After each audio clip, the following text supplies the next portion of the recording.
Opportunity to ask about the movie because they know a lot more than I do. So, raise your hand if you have a question. Okay. What was your favorite line that Clary had to say in the movie? Oh my gosh. One of my favorite lines is this the moment when... Can you hold the mic? Oh, sorry. Is this the moment when you rip off pieces of your shirt to bind my wounds? We like that one? Yeah. Cassandra has so many amazing lines for all the characters that it's really hard to pick your favorite because some of them you just want to keep saying over and over again. But in the context of the film, I think that one... I'm looking forward to that scene. Of course you are. I think most of the girls are. As well they should be. All right. Got a question? What's it like working with Jamie? Okay, how many of you are Team Jace? How many are Team Simon? Hey, you don't know how long I've waited to ask that question. Wait. How many of you are Team Clary? Best answer. Working with Jamie was amazing. He, literally, when I say that he is Jace, he genuinely is Jace. And I can't wait for you guys to see what he's done with the character. He's got that, cockiness, sarcastic, the hot thing going on. But at the same time, he's very subdued, and he shows a real vulnerability that, takes a real man to show real vulnerability. But working with him was amazing, and he's very supportive, but he's also a real jokester. So I think he pretty much cracked jokes the entire time, and I know you guys are gonna love it. Don't faint yet. Hey, he's not even here. I'm a little bit Team Simon. I was wondering what's it like working with Robbie Sheehan. Oh my god. Robbie was always at craft service eating. Robert. It was he's fantastic as the other actors, but he was never around because it was chatting up somebody. He was talking to the fans all the time. He was really great. Everybody's ready to shoot. Where's Robbie? Where's Robbie? And then it's way over there somewhere talking to some random person. But that's Robbie. That's Simon. I think that's Simon. Simon is very jovial and funny and charismatic, and that is Robbie. Always cracking a joke, always there for Clary, always there to kind of... He may not physically be there, but he's there. Mentally, he's there. He's emotionally there. He's emotionally there. Yeah, he was very supportive, and he was really, really nice. That side of the room? Anyone on that side of the room? All right. I'm curious for the book readers because I know it's going to be ending next year and I'm really sad, but I know you're coming out with Dark Artifices. Yes. I'm really curious and excited to know if we might get a glimpse at Simon and Magnus again. Well, that's the thing about immortal characters, right? Well, it's true. The Mortal Instruments is coming to an end next year. And I was actually writing it partly while I was on set. It was really weird watching people kind of act out the very beginning of the story while I was writing the very end of the story. It was very surreal. And Kevin kept coming up, who plays Alec, kept coming over and being like, "I die, don't I? I die." I'm gonna die. I'm gonna get it. I can tell. But I can't spoil who shows up at the Dark Artifices because that would spoil who lives through the Mortal Instruments. But I'll definitely say that you will see at least one or two of the immortal characters from the series in Dark Artifices again. That's the cat. So what was it like creating such an in-depth world? Because you have so much for both the movie and for the book. Because I work in film, so I know how different it can be getting it from book form to screen. But what did you like from the real world that you kept throughout, the immortal, all the different cities and things that you created?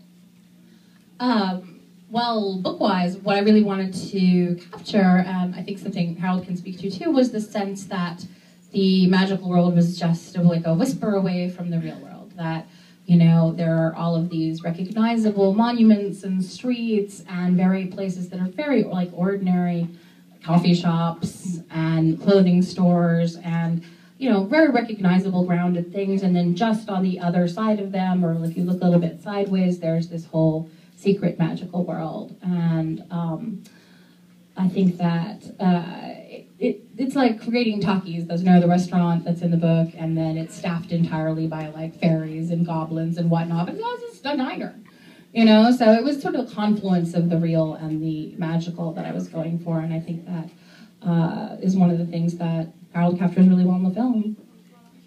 Well, that was one of the things that I thought was really fascinating about your book, was the idea that it does happen right under our noses. So we try to capture that as much as we could in the movie, obviously. Taking her books and turning them into a movie is so much fun, you have no idea. And there is so much to pick from, and we had to be really creative, all of us, to think what do you guys want to see, and what can you live without? And, you know, and I still don't know. Nothing. Right. Like a 7-hour movie. I know. Right. Yeah. The director's cut.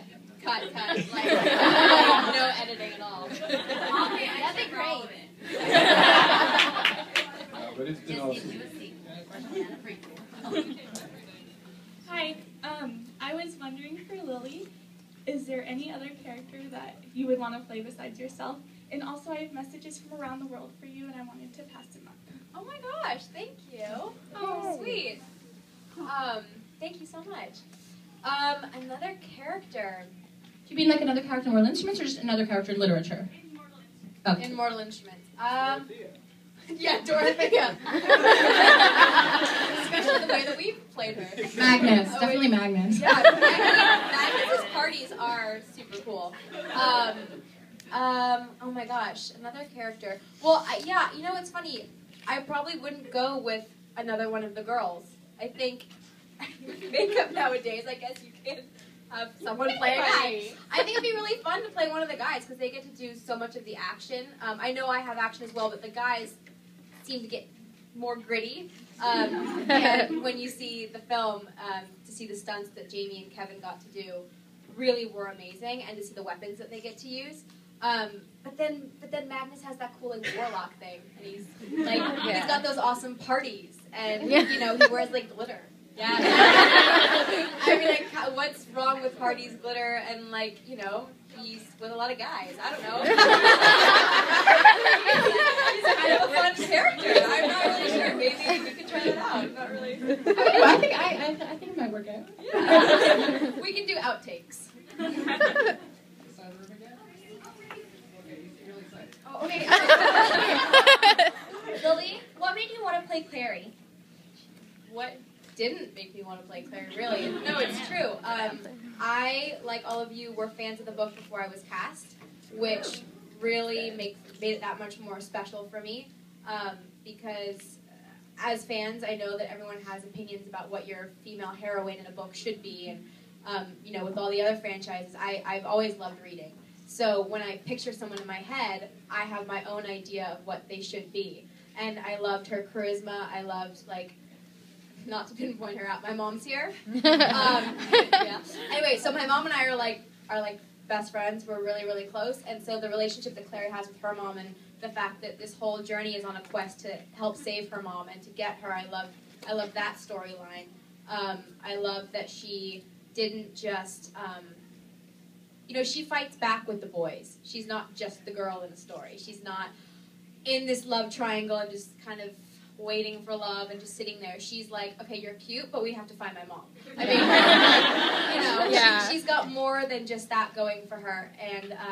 And she's just a really charismatic, real girl. And that's, I think, what Harold really brought to the table for the film, is that it's not just this girl who's put into this CGI world. She's actually a girl that you can imagine being friends with, who is constantly going through these what's going on moments every 5 minutes, and it's dealt with in a really real way. So I felt very connected to her. Yes. I'm so excited. This is for Lily. Do you recognize this shirt? This shirt? Oh my gosh, it's so far away. Oh wait, you mean like collar? Oh yeah! I thought you were talking about. I thought you were talking about next. Yeah, it's yeah. Oh my gosh, it's mine and Simon. Oh my god, you're like, oh my god, it's me. Just kidding. Yeah. Oh my gosh, it's missing from the wardrobe. Were you like? Oh yeah. What was your favorite outfit from the set? Oh my gosh. It's so funny. I didn't even recognize the words. My favorite outfit. Well, Clary is two different characters, I think, in this movie. She's Clary Fray at the beginning, and then she's Clary the Shadow Hunter. And that's a hard one.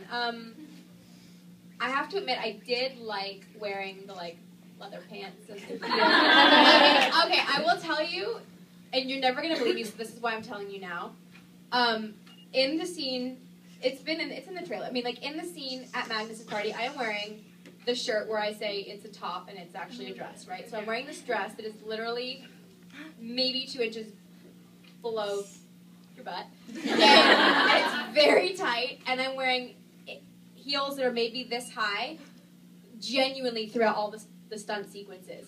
So as much as I love that outfit, it was really difficult to act in, but I think it kind of showed her progress into this like young woman, I'm gonna kick butt kind of vibe. So I think it's like the coolest because I'm a girl and I like wearing that kind of stuff, but also I think it really showed her transformation. We had one that was a little longer. Yeah. Oh, we had one that was a little longer that was 1.5 inches longer. For stunts. For stunts, for some of the stunts, because we're crawling on the floor, we're doing a lot of inappropriate things that probably wouldn't be the best for a really short time. They're like vibrating back there. Cassie, about Simon, so I wanted to know, why did you choose to make him Jewish?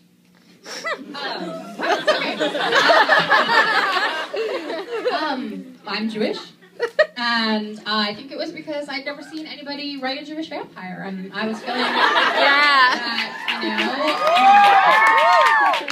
happy pay us off, by the way. I was feeling that us Red Sea pedestrians were being left out of a big cultural movement. I was like, well, there's all this Christian iconography that comes with vampirism, the crucifixes and the holy water. And so I started thinking, well, what if you were of a different faith? What if you were a Jewish vampire? Like, that stuff's not going to necessarily affect you, so what would affect you? And how would that, interact with the faith that you have? And so it was really interesting for me to kind of explore. I'm a bad lapsed Jew. I don't remember Hebrew school at all. But it's kind of good for me to kind of go back and relearn a lot of stuff about my religion and kind of channel that through Simon. He's really one of the few characters in the book who actually has a strong faith, and I thought that was a really fun character to write. It's a nice Jewish boy. This is for Lily. What was the most difficult part about working on the movie? Wow, most difficult part. I think genuinely, apart from all the training that we had every day, the long hours, and we would work out every morning, if not 4:30, 5 in the morning before set, that was grueling. I think though, the hardest part about this whole thing is, like I said before, because I was like you guys, I'm a fan before I started as the actress Clary, I think every day I was just praying that I was going to make everyone happy. Like, of course, I had my own ideas of who Clary should be, and at the end of the day, as an actor taking on a role like this, you have to kind of separate yourself from expectation. But I love her so much as a fan that I wanted her to be portrayed in the best way possible. And I just every day was like, please, I hope they like me. And it's just that it's wanting to do a character justice that deserves it. And I think keeping that in mind was the hardest thing.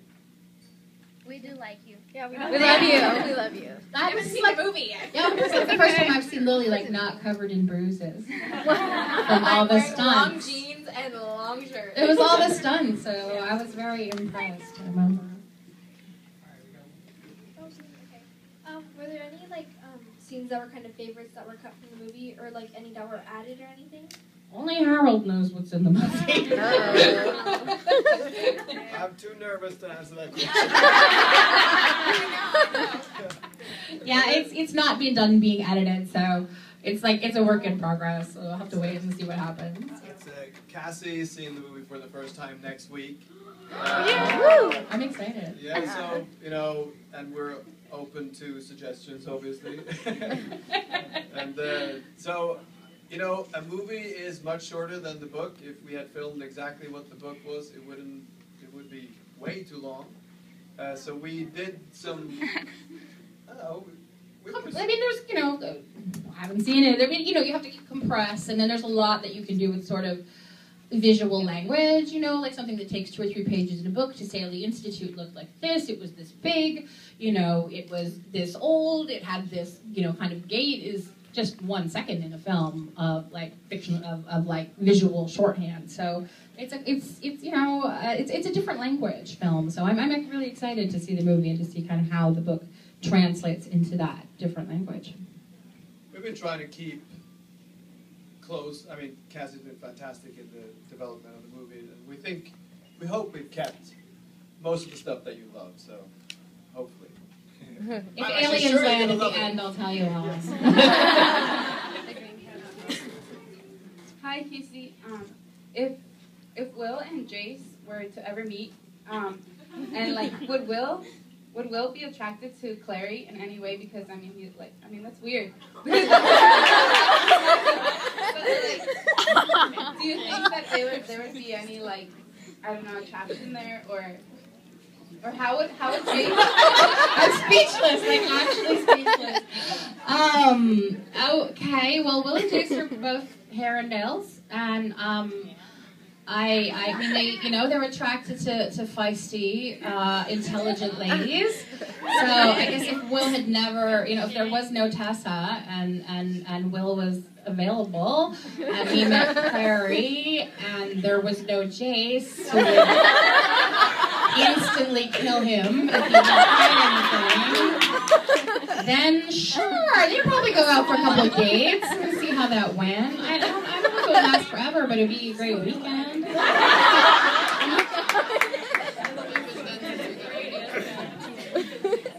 This is for Cassandra. Do you have a favorite character and a favorite book? Of mine book? Oh, I can't. It's like choosing a favorite child.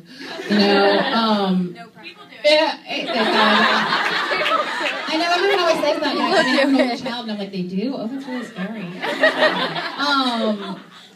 Usually my favorite book is the one that I'm working on right now. So right now it's City of Heavenly Fire because that's what I'm working on. Before that, it was Clockwork Princess. So it just depends where I am in the process. And I don't have a favorite character, but I would say that Simon and Tessa are the most like me, and Magnus is the most fun to rate.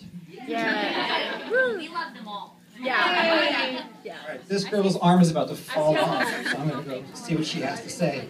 What should I ask? I want to ask something. Hi, Lily.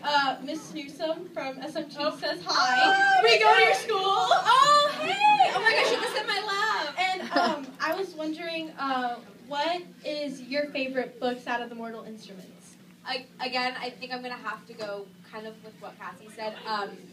For me, the first film and the first film, as if there's already going to be a second one. Let's go see the movie and there be a second one.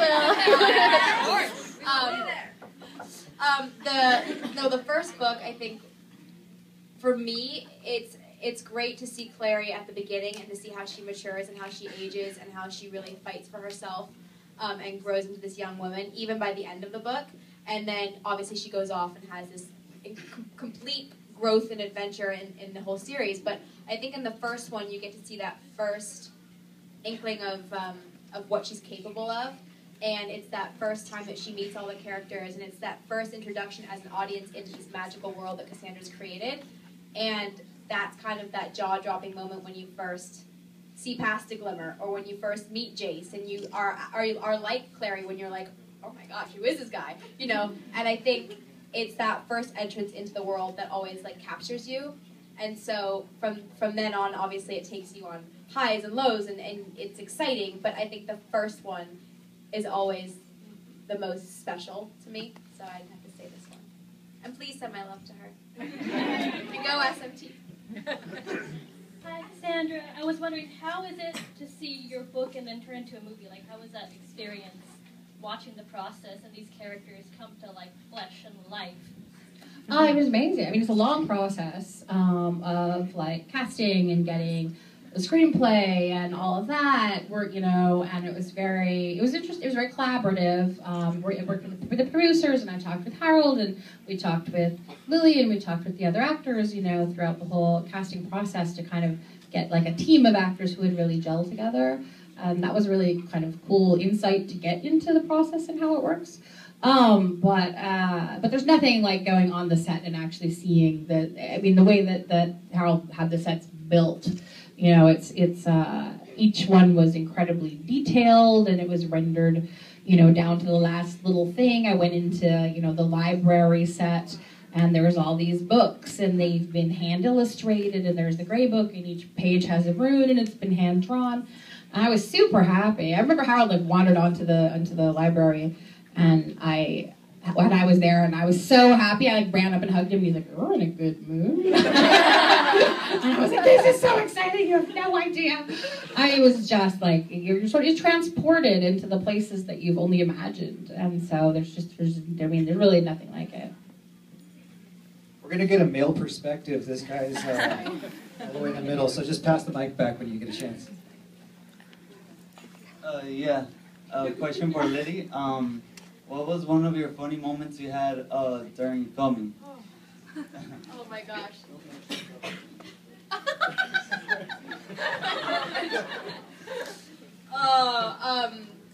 Well, what about the mom? Okay. Yeah, this is pretty funny. You probably wouldn't even be able to tell in the movie. Okay, so there's a scene when Jonathan Rhys-Meyers, who plays Valentine, is in the movie when you see it. In the movie when you see it. Yeah, exactly. Okay. No. Okay, got it. Okay, sorry. Spoiler alert. It's worth it. You'll see it. Right. So there's a scene when I have the cup and I'm threatening to put it in the portal or not, and he comes over and you can't hear me?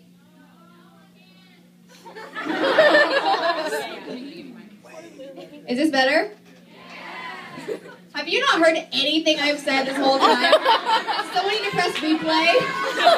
Okay. I'm sure enough of you are tweeting this anyway. Go home and watch it. Okay, so anyway, I have the cup and I'm putting it through the portal and I'm threatening to drop it or not, and he puts his hand in to try to find it. And he insisted on physically having a water bucket to plunge his hand into to feel the water. He wanted to feel the water.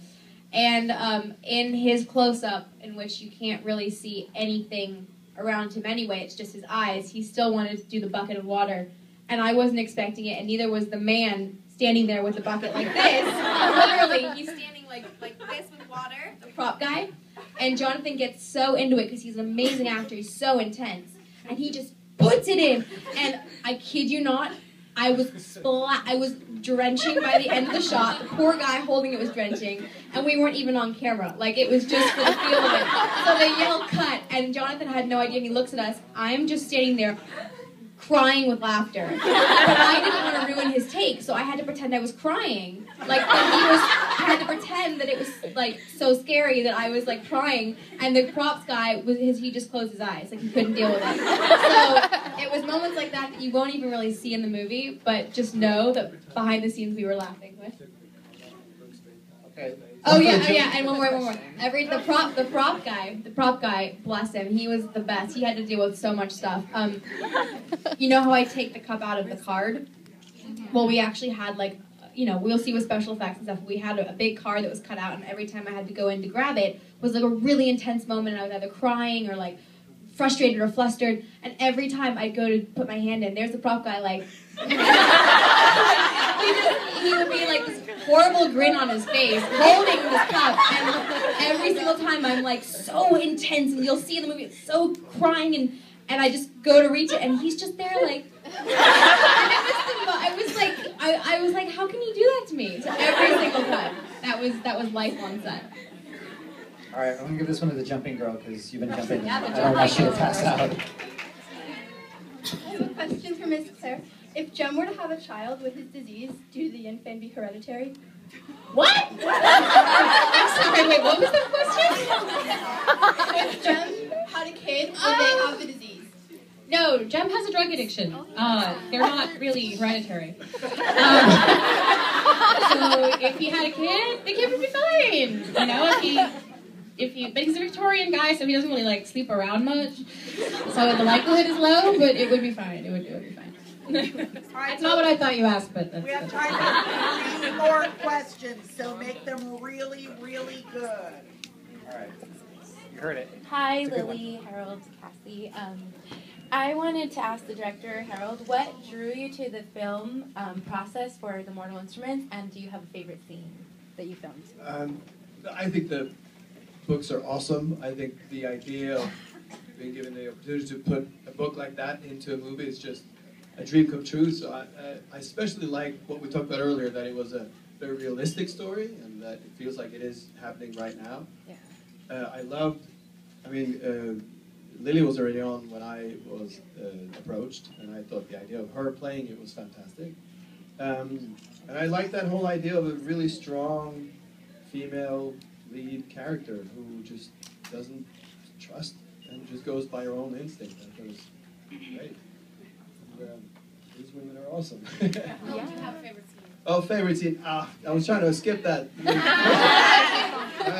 want to commit. I think one of the moments that she just mentioned, the first time she discovers she has that ability to, that is a really magical scene. And we try to do everything very, not so special effecty. I mean, like she said, there was a prop guy actually holding the cup to her. And that, I think, except for the prop guy, it helped Lily to get into the scene a lot. And I think that's one of the more magical. I mean, they're all, I love them all. Sorry. I don't have one. I think the whole movie is great. Yay. This one's for Cassie. You mentioned so much good literature in the book. I was just wondering, what are your top 3 favorites, and you can never choose just one, of the classic literature? Okay, so Great Expectations, Pride and Prejudice, and then it's a toss-up between Lord of the Rings and Tale of Two Cities. That's good. All right, this might be the last one, so make it good, no pressure. I was talking with one of my friends who used to write fan fiction with you. Danielle Cohen. Okay. Harry Potter. Like most people who write fan fiction have like strange made-up names. I don't know like, her pen name, you know. but I was wondering if you actually kept up with any of the Mortal Instruments fan fiction, and if you draw any inspiration from the people writing that. I generally don't read fan fiction of Mortal Instruments or Infernal Devices. We're sort of discouraged from doing that for complicated legal reasons. They tell you not to read fan fiction of your own work, but I have a deal with my friends where I read fan fiction of their work, and they read fan fiction of my work. So we can sort of vaguely report stuff, and I sent my friend Holly out into the wilderness of the fan fiction of the Mortal Instruments, and I was like, what's the most popular pairing? I'm curious, like, what are people doing? You know, I was sort of figured it would be mostly like Jason Clary stuff, you know, and then, you know, Alec and Magnus, maybe? Yeah, but no, she comes back and she's like, it's all Alec and Isabel, and I was like, oh,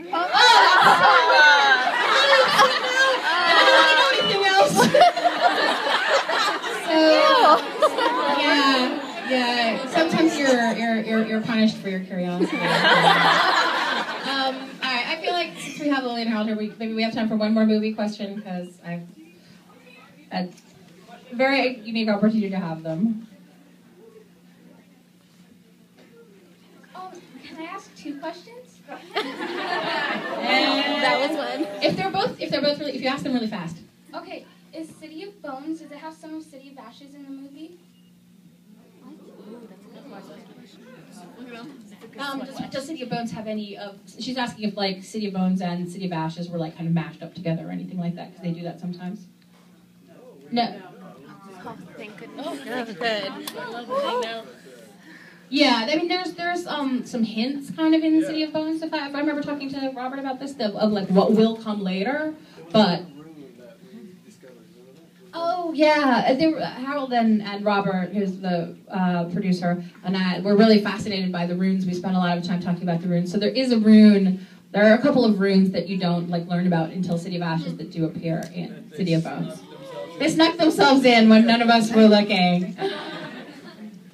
Okay, and why is Tessa in a Coit's Hall in City of Glass? Oh, why does Tessa show up in City of Glass? Yes. She's mortal, and there's a big party, and she wants to go to it. I know I can't really tell you, but you'll find out. But she basically is there to talk to Magnus. So hopefully that helps. All right, thank you guys so much.